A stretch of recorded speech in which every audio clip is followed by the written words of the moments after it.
Bismillahirrahmanirrahim. Assalamualaikum warahmatullahi wabarakatuh. Al-Fatihah. Alhamdulillahi Rabbil Alamin. Wassalatu wassalamu ala Sayyidina Muhammadin asyrafil anbiya wal mursalin wa ala alihi wa sahbihi ajma'in. Allahumma alimna bima yanfa'una wanfa'na bima 'allamtana innaka antal alimul hakim. La hawla wa la quwwata illa billahil aliyyil azim. La hawla wa la quwwata illa billahil aliyyil azim.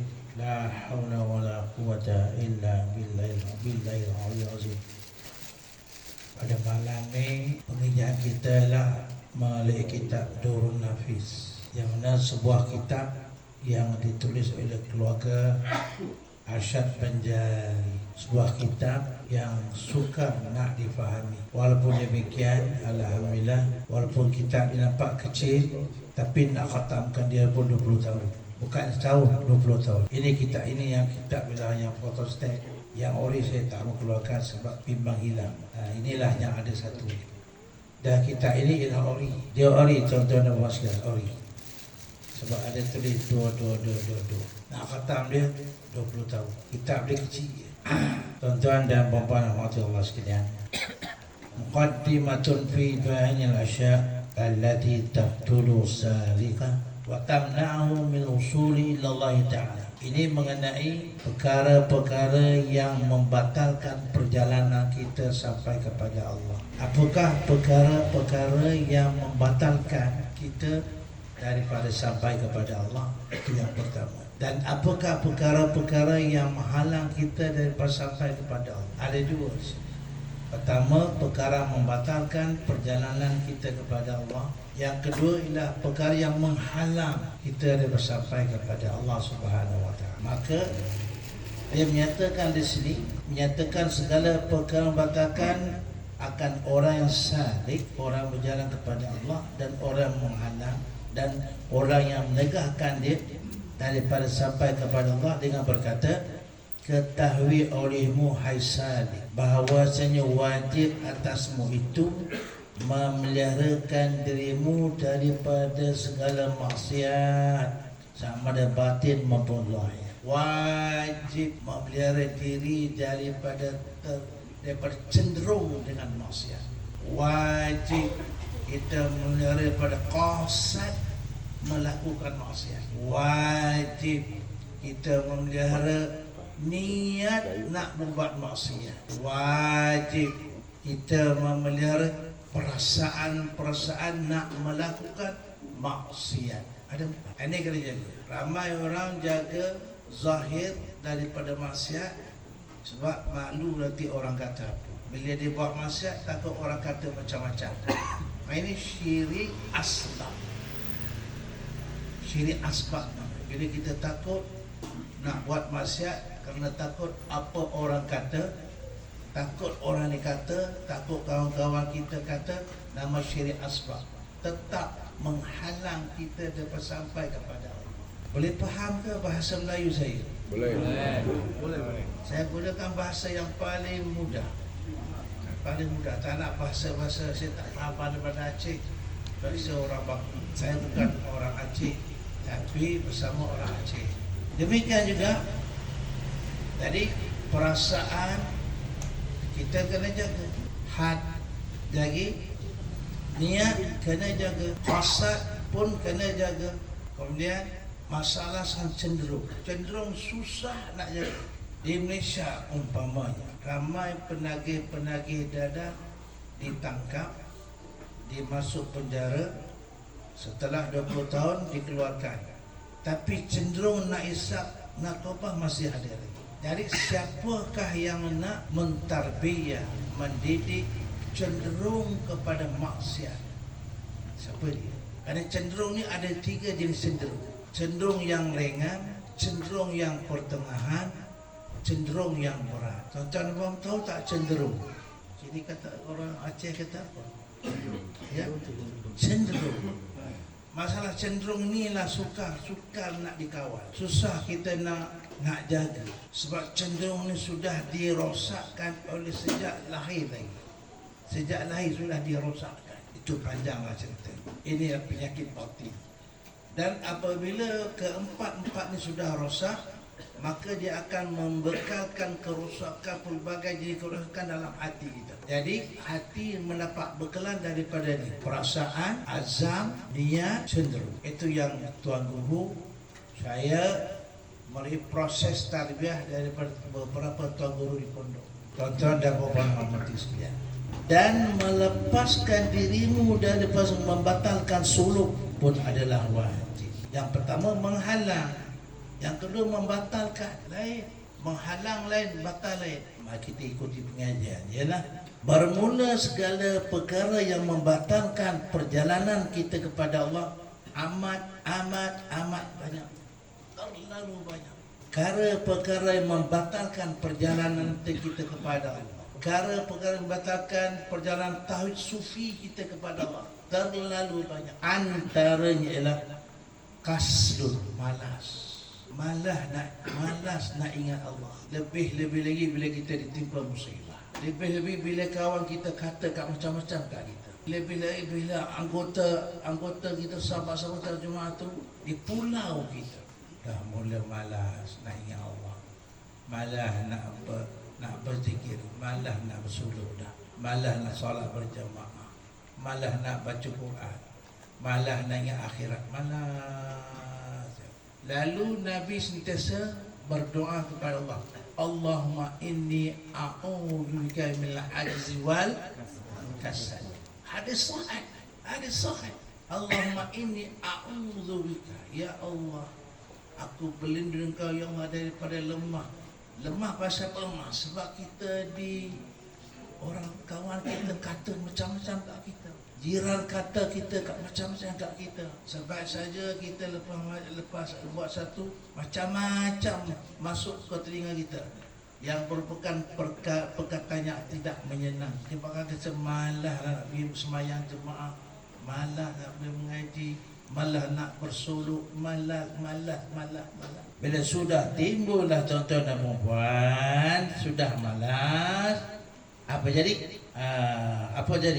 Dia kurang berjumpa dengan guru mursyid, tak mau salam dengan mursyid, tak mau mengaku salah di hadapan mursyid, tidak mau mengaku salah adab di depan mursyid. Ini masalah. Inilah perkara di antara perkara yang membatalkan perjalanan tauhid sufi kita kepada Allah Subhanallah. Tuan-tuan dan puan-puan hormati sekalian, oleh itu bila mana sudah menguasai hati dan mana sudah menguasai perasaan, sudah menguasai cenderung, apa akan terjadi?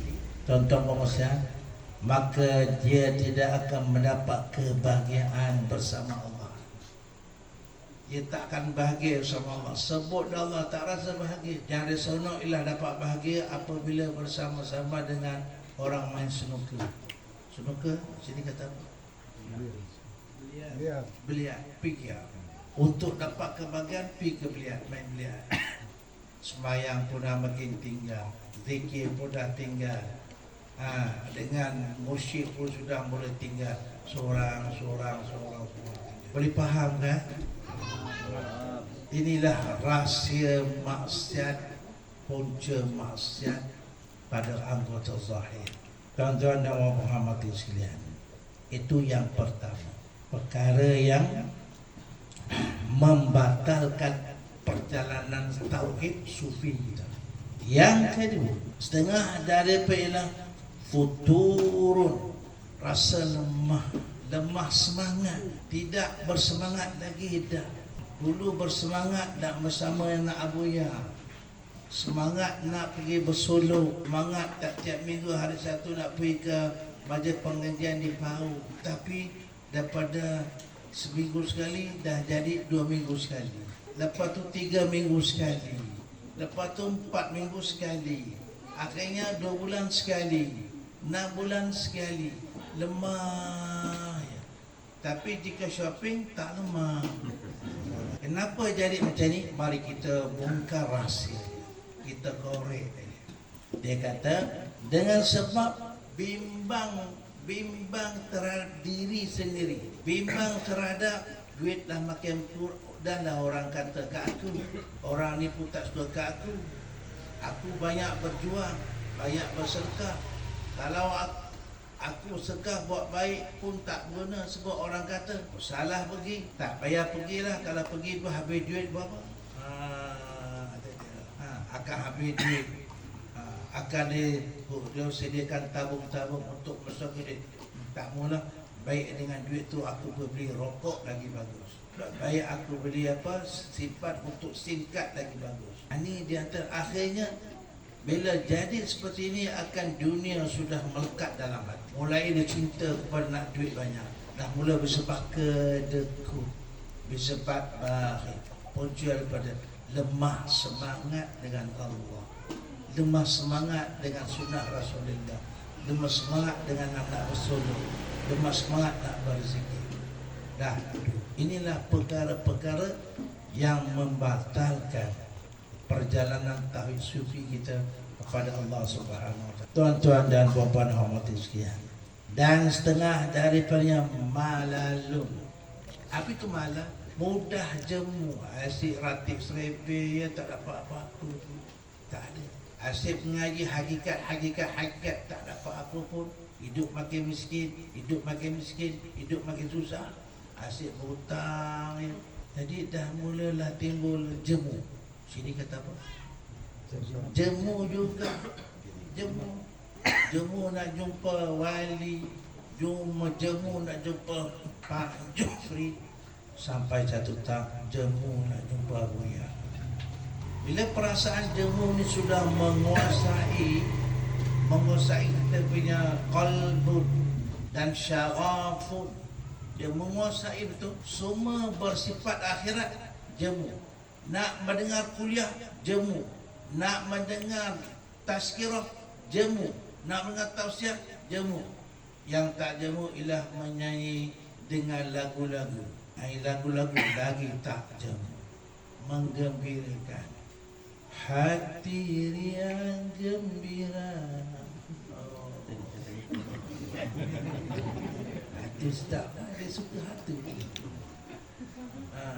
Jadi sudah bahaya sifat jemu, sangat bahaya. Maka ketiga-tiga sifat ni jika tidak dijaga dengan nasihat guru mursyid dan zikir-zikir daripada guru mursyid, maka tuan-tuan dan puan-puan hormati sekalian, apa dikata sini? Aku dah puas, aku tahulah semua, aku tahu semua dah.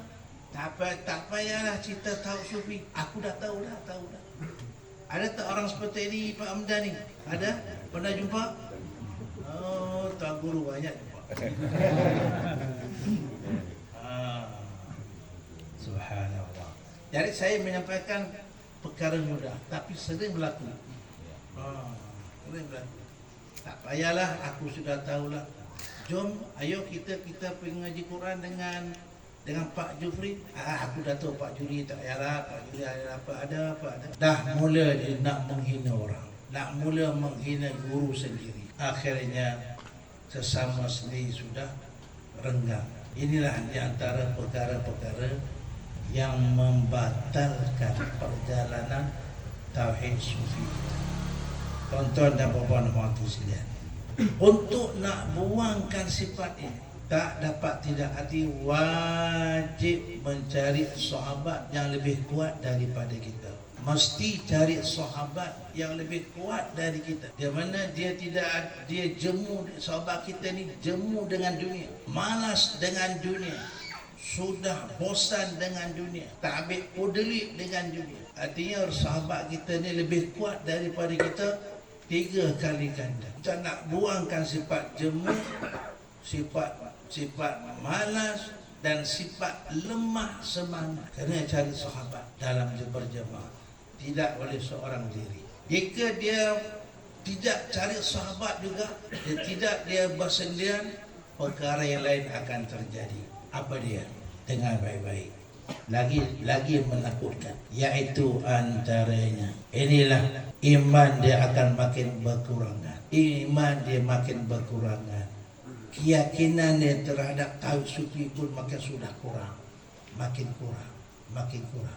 makin kurang. Akhirnya bawa pada yang paling kita takut, buta mata hati. Subhanallah. Saya rasa Abu Ya pun dah pernah banyak nasihat padanya. Dia daripada Tuan Guru dan dari Malaysia. Selama Tuan Guru sudah terlibat dalam perjuangan daripada umur 18.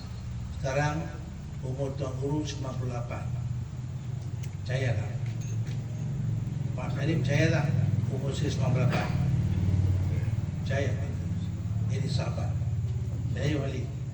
Kena mengakulah kita sudah tua. Jangan kita mengaku kita masih muda lagi.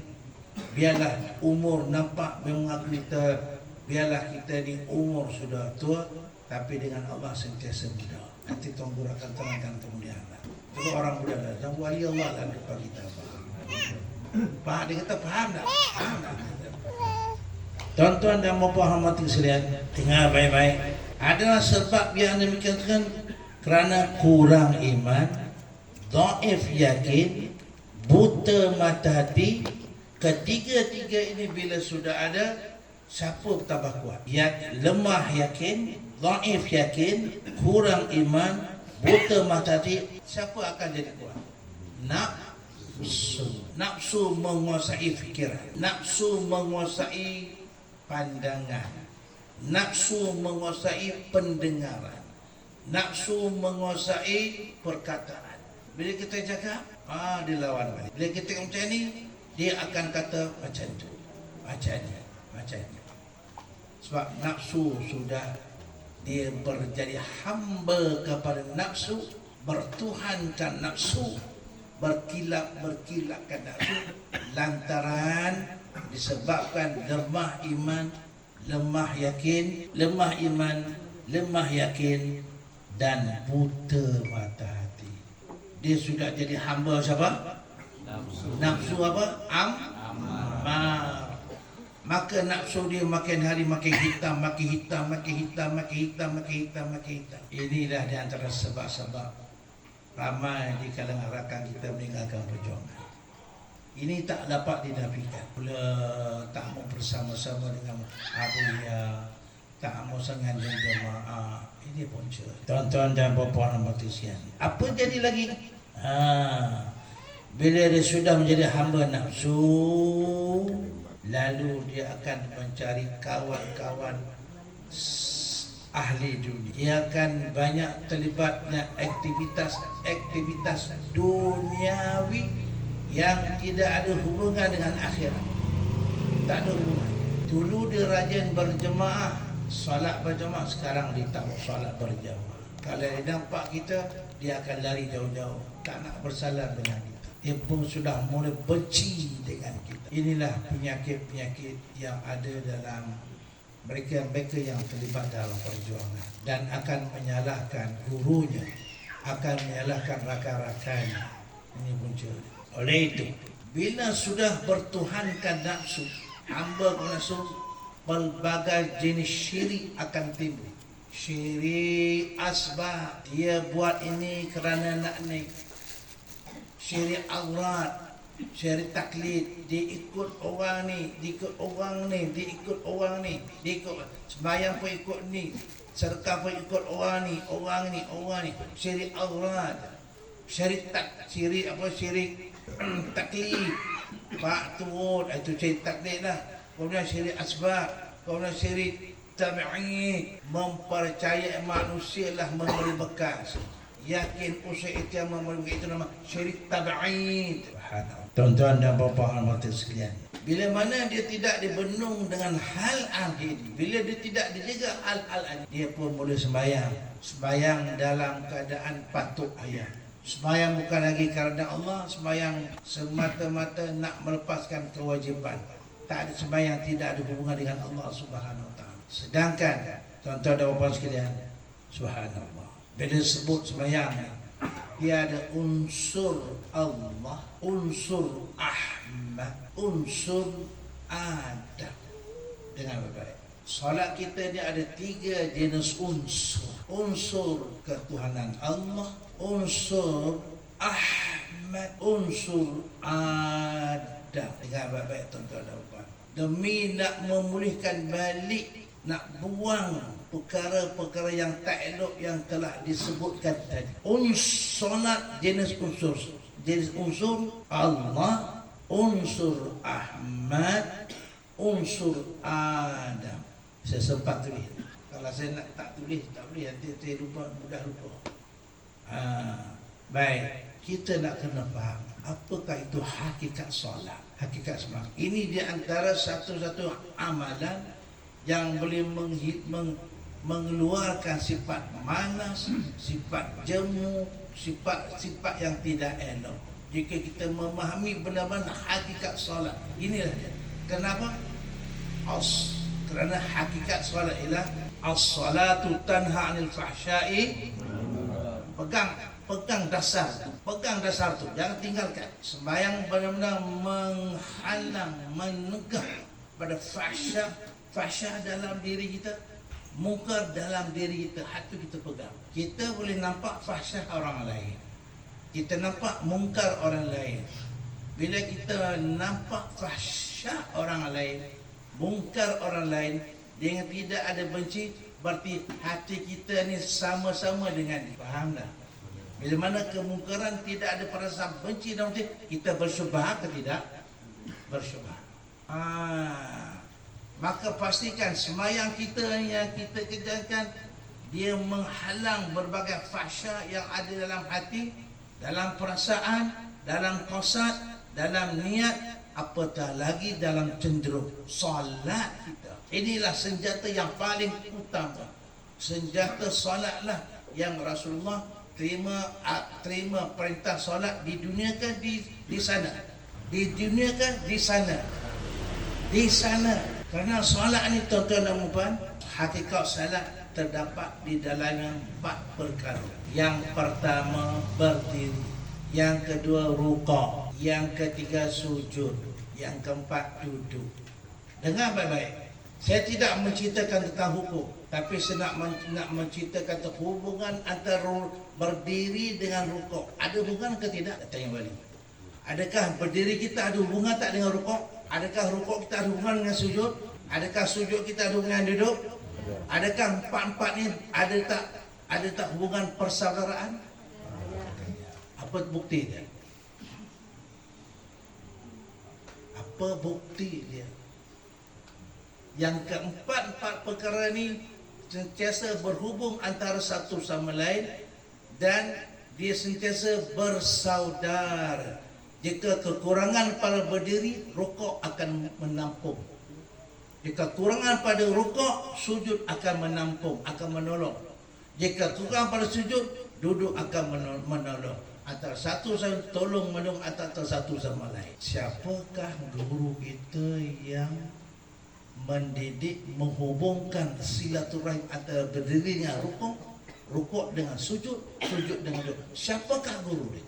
Siapakah guru kita yang mendidik kita sehingga dia boleh menghubung, sehingga dia mendidik kita berdiri kita dalam sembahyang? Apa yang hubungan yang baik dengan rukuk? Hubungan rukuk tu ada hubungan dengan berdiri balik. Hubungan yang baik diri itu kepada sujud, sujud sampai kepada duduk. Pastikan keempat-empat semua yang sama taraf. Sama taraf. Jika berdiri itu 90%, duduk pun 90%, sujud pun 90%, dan rukuk pun 90%.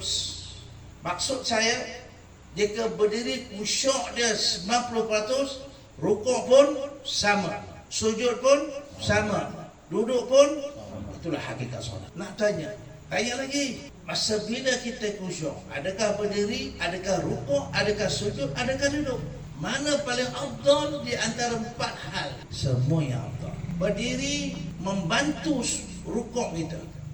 Rukuk dan berdiri membantu sujud kita. Ketiga-tiga membantu semasa kita duduk. Pasal apa tuan-tuan? Sebab berdiri Ahmad, isyarat kepada alif, Ahmad. Rukuk isyarat kepada mim, Ahmad.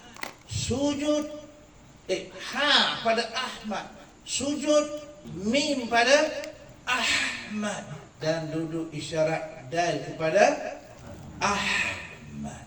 Kenapa begitu? Sewaktu Allah Ta'ala limpahkan Nur Muhammad, sangat-sangat percaya Nur Ahmad, saya luar biasa, limpahan pada Nur ilahi. Lalu Allah Ta'ala namakan Nur Muhammad itu Ahmad. Bila Allah Ta'ala berfirman kepadanya dan Allah memperlihatkan kecantikan jamal dan jalal Tuhan, lalu Ahmad pun berkata, Allahumma amin, Allahumma amin, Allahumma amin. Yang seijazah tadi Pak Hamdani biasa tak mengaji perkara ini, guru buka ni. Dan bila Allah Ta'ala memuji Ahmad, lalu Ahmad pun tiba-tiba dia berdiri dengan berkata Allahumma amin. Dia pun rukuk, Allahumma amin. Dia pun sujud dengan berkata Allahumma amin. Dia pun duduk dengan berkata apa? Allahumma amin. Apa maksudnya? Allahumma bermaksud ya Allah, ya Rabb, amin, terimalah aku, terimalah aku, terimalah aku, terimalah aku, berdirinya aku, terimalah rukuknya aku, terimalah sujudnya aku, terimalah duduknya aku. Allahumma amin. Subhanallah, Masya Allah. Inilah salat ahli tauhid sufi. Salat. Kenapakah timbul malas? Kenapakah timbul jemu? Kenapakah timbul perkara-perkara yang tak baik? Kerana berdiri kita tidak ada nur. Solat kita ketika berdiri tidak ada nur. Boleh balik kan? Rukuk kita tidak ada nur. Sujud kita pun tidak didatangi nur. Duduk kita tayat awal maupun tayat akhir tidak didatangi oleh nur. Bila mana dia tidak ditanya'i oleh nur, kerana berdiri isyarat kepada api. Ini api, waktu kita berdiri api senai. Tapi bila datang nur, api itu sudah bertukar menjadi cahaya. Datang nur masa kita berdiri. Demikian sujud, isyarat kepada apa? Angin. Pastikan angin itu didatangi oleh cahaya. Jika angin semasa kita rukuk tidak didatangi cahaya, kita akan berpenyakit. Penyakit, banyak penyakit, macam-macam penyakit akan timbul dalam hati kita. Begitu juga sujud, isyarat kepada air. Mudah-mudahan air yang kita adalah air ketika itu didatangi oleh cahaya. Begitu juga kita duduk, isyarat kepada apa? Tanah. Itulah isyarat tanah, air, api, lain bidadari. Bidadari dijadikan daripada apa? Ambar. Lagi kafur. Lagi za'faran. Lagi zamrud. Sebab tu semua cantik. Kejadian kita apa? Tanah, air, api. Daripada tanah bawah Kaabah, Allah jadikan tangan kanan. Kejadian ni daripada tanah Iraq, Allah jadikan dahi kita. Daripada tanah Paris, tahu Paris tak? Bukan Persia, Paris dekat France tu, tempat maksiat tu. Allah jadikan Pak Jufri tangan kiri kita. Ini tempat basuh tai ini ada. Tanah yang tak elok ambil tanah Paris. Maka dengan daripada tanah Babylon, Yaman, Allah jadikan perut kita. Sebab perut kita dah macam belon dah. Bila kita mengaji betul-betul, kenapalah timbul jemu malas, supaya kejadian kita ni banyak tak baik. Maka datanglah solat. Datang solat. Dia nak buang, nak tolak buang tu semua ni yang tak elok nak buang. Tapi sebab tuan-tuan Pak Abdan ni, kita tak mengaji perkara ini, kita tak tahu. Kita mengaji 1 tambah 1, 11. 1 tambah 2, 12. 1 tambah 4, 14. Bila kita tak tahu tuan-tuan, kita sembahyang dalam keadaan gelap berbanding orang sembahyang dalam keadaan kasyaf. Patutnya Pak Hamdani umur sudah berapa Pak Hamdani? 2. Sudah jadi wali dah. Bukan wali nikah makna ni. Bila sembahyang Allahu Akbar, Allah buka hijab. Lepas satu hijab, satu hijab, satu hijab, satu hijab, satu hijab, satu hijab. Direct contact dengan Allah Ta'ala setelah dibuka, yang dikasyafkan semua perkara. Maka dengan duduk, dengan tanah India. Allah jadikan dua kaki kita. Jadi tanah kaki kita ni dari India. Itu orang India, buat jalan, buat berlari India. Jadi kalau Tuan Guru nak cerita kejadian tiap satu tu sampai kiamat takkan habis. Tapi insya-Allah ada dalam dada Tuan Guru ilmu ni. Tuan-tuan dan puan-puan berhati sekalian. Sebab tu bila kita sembahyang, pastikan guru-guru yang mengajar kita ni mesti tunjuk ajar cahaya yang boleh memadamkan api semasa kita berdiri. Berdiri itu cahaya. Daripada ubun sampai ke kakinya boleh. Cahaya. Tapi jika tidak ada cahaya, Pak Hamdani, api. Kita tak nampak api, tapi kita dapat rasa api. Lepas sembahyang asyik nak marah, ya, panas marah kata apa? Cepat marah. Tak boleh tegur. Sebab cahaya itu tidak memadamkan api semasa kita berdiri ketika sembahyang. Sekarang nak cari guru untuk nak menarik cahaya tu supaya api itu makin kurang. Maka lembutlah kita seperti lembutnya Abuya. Sebab tu saya pandang Abuya bukan pandang kasyaf. Cara kasyaf. Sentuhan kasar saya yang kesal Abuya itu bertemu. Pastikan kita sebagai murid kepada Abuya bertemu kasyaf kita, kasyaf Abuya. Bertemu tak Pak Nadi? Bertemu ke tidak? Apa bukti dia? InsyaAllah. Jadi gelak ya saya. Ibu-ibu faham kan? Orang kata faham, dia tak faham. Sebab dia mengaku. Orang mengaku dia faham, arti dia mengaku dia ada. Sedangkan hakikatnya kita tiada. Habis apa kena ya. Subhanallah, tuan-tuan. Begitulah penyampaian Tuan Guru di Malaysia. Macam inilah. Sama di sini.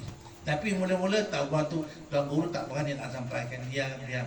Tuan-tuan dan puan hormati sekalian. Itu dari satu segi lah. Cuma saya nak timbulkan bagaimana kita nak menghilangkan kemarahan. Satu. Bila kita rokok, angin, ego kuat. Bila kita sembahyang, pastikan ego tu sudah hilang dengan cahaya masuk ketika rukuk. Selagi ego tu masih ada, artinya rukuk kita belum berkesan lagi ya wali. Belum berkesan lagi. Kalau berdiri tak berkesan, rukuk tak berkesan, sembahyang sah tak? Dari sisi tahiyat sufi, sah ke tidak? Tak sah. Itu Abuya kena sebab tu Abuya qada balik sembahyang ni. Sebab ni, faham ni? Hukum fiqh, kenapa Abuya kena qada sembahyang? Tapi hukum tahiyat sufi kena qada. Artinya kita berdiri, kita rukuk dan pada la. Tuan-tuan dan puan, mana datang ego ketika rukuk? Rukuk tu angin. Dengan angin lah kita mudah kita rukuk. Angin tu dah banyak mengeluarkan ego, sombong, takabur, rasa diri betul. Jadi mudah-mudahan dengan rukuk, naklah kita timbulkan satu perasaan ini. Apa dia? Bila kita rukuk, ya Allah, dah kata dalam hati, hilangkanlah kemarahanku ya Allah. Hilangkanlah kemarahanmu, kata kemarahanku ya Allah. Sunnah. Allah Akbar tuan-tuan. Sudah belajar ke belum perkara ini? Belum. Mau lanjut lagi? Lanjut. Ini Tuan Guru tulis. Kemarin tulis. Bukan ada dalam kitab ni, duduk dalam dada. Rahsia diri kita. Pasal apa timbul ni. Sebab tu orang tua-tua dulu tidak mau hantar anaknya ke sekolah-sekolah orang putih. Tidak hantar anak ke sekolah-sekolah menengah. Kalau Malaysia lah, sangat takut unsur-unsur penjajahan masuk dalam, boleh merosakkan akhlak dan pribadi anak-anak itu. Tuan-tuan dan puan-puan sekalian, demikian juga ketika sujud yang paling utama. Saya heranlah wali Pak Jufri, macam mana orang sembahyang dulu dia sujud atas angin. Tak maaf cakap. Macam mana orang sakit boleh sujud? Dia sujud atas angin. Sepatutnya sujud kena atas tanah. Dari sulh ke sufian, seseorang yang nak sujud, kalau dia tak boleh sembahyang sujud di bawah, duduk atas kursi, letak pada tanah, ganti tanah. Boleh faham Pak Jupri? Itu paling baik. Letak suatu atap, kita sujud. Soalan niat dah mati, ganti daripada bumi. Mudah-mudahan dia cahaya itu masuk ketika dia sujud. Sujudlah. Disunatkan katanya apa? Ya Allah, ya Tuhanku, istiqamahkan diriku bersama ya Allah, bersama. Kalau sujud, minta Allah hilangkan kemarahan. Ketika sujud, minta Allah Ta'ala masukkan sifat istiqamah. Benar tak? Tahu istiqamah? Istiqamah itu lebih baik daripada 1000 karamah. Istiqamah. Apa maksud? Sentiasa sejuk bersama Tuhan. Sejuk bersama Tuhan. Air sejuk tak? Sejuk. Kuat tak? Kekuatan air kuat tak banding dengan tanah? Mana kuat? Tanah ke air? Air lebih kuat. Dia menyejukkan seluruh perjalanan roh kita dalam badan. Sejuk. Dari bila kita rasa sejuk, itu tanda nur iqbal sudah masuk dalam sujud kita. Amin. Inilah cara nak buang sifat malas, sifat riak, sifat sombong, sifat mudah marah, sifat ego. Sifat ego juga. Masalah sekarang saya nampak dah, minta maaf dekat orang-orang Aceh, sahabat-sahabat saya anggota MPTT, Pak Jufri dan Wali. Ya sebenarnya kita ni belum ditarbiah dengan cara ini. Saya berani bersumpah dengan nama Allah, usahakan Pak Hamdani, guru-guru yang saya ada supaya mendidik kita dengan jalan ini. Ini jalan amalan tauhid sufi. Jangan kita cakap tahu sufi tapi kita punya sujud tidak dihadiri oleh nur. Jangan. Rukuk kita tidak dihadiri oleh nur. Sebab itulah bila sahabat saya tanya, Tuan Guru, kenapa Abu Ya setiap kali bila lepas main dia qadha sembahyang? Sebab inilah. Sebab dulu mungkin sembahyang kita tak ada nur, boleh qadha balik. Apa je lepas saya faham. Mari pun wali tanya-tanya, wajibkah? Dia kata ada nas. Dan akhir sekali tuan-tuan dan puan, duduk. Inilah kemuncak. Kerana duduk ni lebih lama berbanding sujud, berbanding rukuk, berbanding berdiri. Duduk. Dan duduk inilah pintu mukasyafah, pintu muraqabah. Apa maksud pintu muraqabah? Kerana itulah permulaan kita nak masuk. Kita kalau duduk atas tanah, dan kita akan dimasuk ke dalam tanah juga kan bila kita mati. Dan sentiasa kita kena awasi, bilakah aku akan masuk ke dalam kubur, tanah kubur, bilakah aku akan dimasukkan ke dalam kubur. Dari sebab itu, bilakah tanah kubur akan dibuka untuk aku? Timbullah muraqabah, timbullah mukasyafah ketika duduk tayat awal maupun tayat akhir. Maka berdoa kepada Allah, minta Allah Ta'ala datangkan nur pada ketika duduk. Sebab kita duduk rapat dengan tanah dan akan kembali kepada tanah. Bila kita duduk awali, kita rasa seolah ni aku nak masuk dalam kubur. Wajib rasai, inilah duduk aku terakhir, lepas tu aku masuk selepas ini. Wajib. Dengan perkara-perkara ini tuan-tuan dan puan, InsyaAllah sifat malas akan hilang sikit demi sikit. Sifat lemah akan hilang sikit dengan kehadiran nur dalam sembahyang kita. Jelas? Masya-Allah. Dia tidak ada dalam kitab ni, tapi ada dalam dada saya. Jadi mudah-mudahan apa yang saya berkata pada malam ini ialah sebagai kita ni adik-beradik, ayah kita Buya, ibu kita Nyak dan Umi, itu ibu dan ayah kita, kita semua adik-beradik. Tentu kita ada, orang kata ada kelemahan masing-masing. Tapi janganlah kita ni berpecah dengan sebab kejahilan yang ada pada diri kita. Itu yang saya jangan risau. Carilah, tuntutlah ilmu. Ajak ramai orang yang mengajilah dengan abu muda.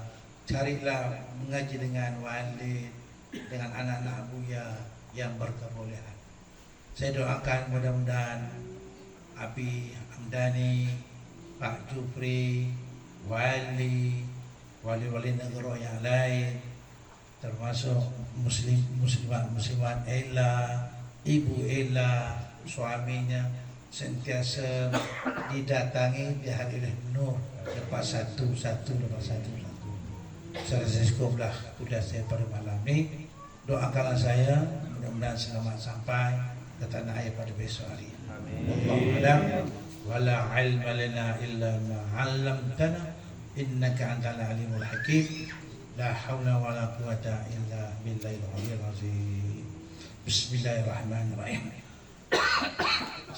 Pak Hamdani, saya mau kali rombongan Malaysia minta maaf banyak-banyak dan terima kasih banyak-banyak kalian layanan yang diberikan kepada kami.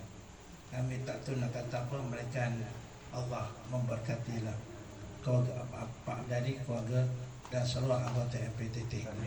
Dan mereka yang telah bersama saya, terutama wali sahabat saya ni, sentiasa sering berbincang dengan dia.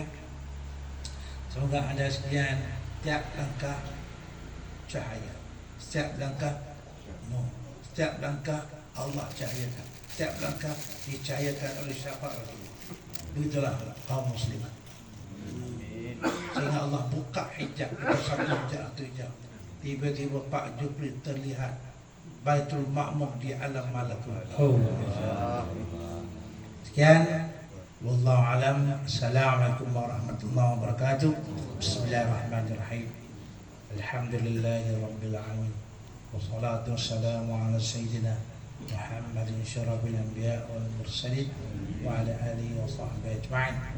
Allahumma inna na'udzubika min 'ilmin la yanfa' wa qalbin la yashqa wa 'amalin la yarfa' wa du'a'in la yusma'. Allahumma ahina bihayatil ulama wa misna bimauti syuhada wa syurna fi zumratil awliya wa adkhilna ma'al anbiya alaihi wassalatu wassalam.